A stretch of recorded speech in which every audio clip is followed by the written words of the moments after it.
గౌరవనీయులు శ్రీ పుట్ట మహేష్ కుమార్ యాదవ్ గారిపై వచ్చిన అవినీతి ఆరోపణలపై విభిన్న సామాజిక వర్గముల సమాఖ్య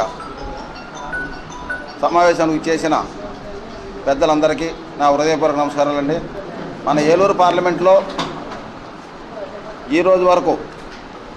ఒక బీసీ సామాజిక వర్గ వ్యక్తి ఎంపీగా చేయలేదు. ఒక బీసీ సామాజిక వర్గ వ్యక్తి ఎంపీగా చేస్తే ఎలా ఉంటుంది, చదువుకున్నవాడు ఎంపీగా చేస్తే ఎలా ఉంటుంది జిల్లా అనే విధాన్ని మన 22 నెలల్లో మన పార్లమెంట్ సభ్యులు చేసి చూపించడం జరిగింది. ఎక్కడా లేని విధంగా ఆల్ ఇండియా లెవెల్లో నియోజకవర్గానికి ఒకటే 2 రైల్వే ఆర్ఓబీలు ఇస్తుంటే మన పార్లమెంట్కి 12 ఆర్ఓబీలు 1000 కోట్ల రూపాయలతో శాంక్షన్ చేయించడం కానీ, అలాగే సిఎస్ఆర్ ఫండ్స్ నుంచి గవర్నమెంట్ హాస్పిటల్స్ డెవలప్ చేయడం కానీ, అలాగే AI computers gas authority of India ONGC నుంచి సిఎస్ఆర్ ఫండ్స్ తీసుకొచ్చి ఏఐ కంప్యూటర్స్ స్కూల్ పిల్లలు కంప్యూటర్స్ ఇవ్వడం కానీ, అలాగే లైబ్రరీస్ సైన్స్ ల్యాబ్స్లు హై స్కూల్స్లో సైన్స్ ల్యాబ్స్ కట్టించడం కానీ, ఒక్కొక్క దానికి 5-10 లక్షల చొప్పున ఇవ్వటం, 2 కోట్ల రూపాయలు సైన్స్ ల్యాబ్స్కి ఇచ్చారు, 4 కోట్ల రూపాయలు ఏఐ కంప్యూటర్స్కి ఇవ్వటం. అలాగే పోలవరం ప్రాజెక్టు నిధులు తీసుకురావడంలో కూడా మొదటగా ఉండే ఎట్టి పరిస్థితుల్లో 2027 ఎండింగ్కి పోలవరం కంప్లీట్ చేయాలనే ఉద్దేశంతో పనిచేయడం కానీ, ఏ కార్యక్రమం ఉన్నా ఆయన అందుబాటులో పార్లమెంట్లో అందుబాటులో ఉన్నా లేకపోయినా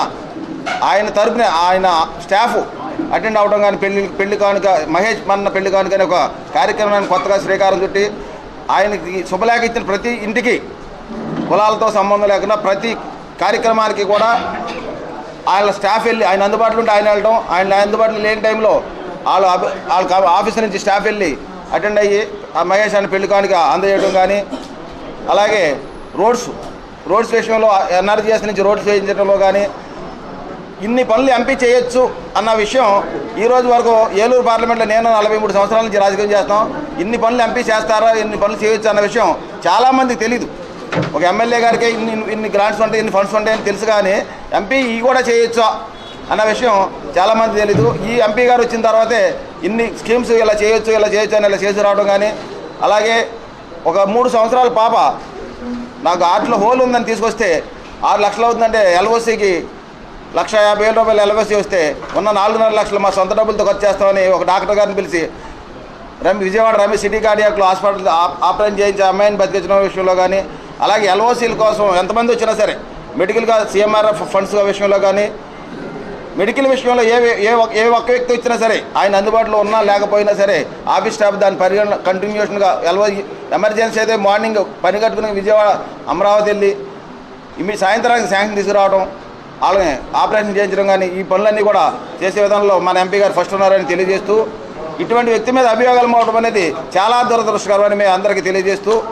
14వ తారీఖున జరిగిన జరిగిన కార్యక్రమంలో ఆయన మీద ముందుగా యూరిన్ టెస్ట్ చేసి నెగిటివ్ వచ్చిందని చెప్పడం, అలాగే తెల్లారి బ్లడ్ టెస్ట్ చేయకుండానే చేసినట్టు చూపించి పాజిటివ్ వచ్చిందని చెప్పడం, ఇదంతా అవాస్తవం. ఎందుకనంటే పాజిటివ్ వచ్చిందని తెలియగానే మళ్ళీ 3 ల్యాబ్లకి ఎంపీ గారు స్పెషల్గా వెళ్ళి 3 ల్యాబ్లకి వెళ్ళి టెస్ట్ చేపిస్తే 3 నెగిటివ్ వచ్చినాయి. వాళ్ళు బ్లడ్ తీయకుండానే తీసారని చెప్పి పోలీసులు చెప్పడం అనేది అవాస్తవం. ఒక బీసీ ఎంపీని టార్గెట్గా చేసి తెలంగాణ గవర్నమెంట్లో ఇలా చేయడం అనేది మంచి పద్ధతి కాదు. తెలంగాణ వాళ్ళు చేశారా, ఆంధ్ర వాళ్ళు చేశారా అన్న విషయం పక్కన పెడితే, మన వ్యక్తి ఎటువంటి వ్యక్తి అన్నది ఏలూరు పార్లమెంట్లో ఉన్న 17 లక్షల ఓటర్లకి తెలుసు ఎంత మంచి వ్యక్తి అనేది తెలుసు. కాబట్టి ఇటువంటి అభియోగాలని మేము తీవ్రంగా ఖండిస్తున్నామని. ఇటువంటి అభియోగాలు అలాగే ఏలూరు పార్లమెంటు సభ్యుని మీద వచ్చిన ఆరోపణలపై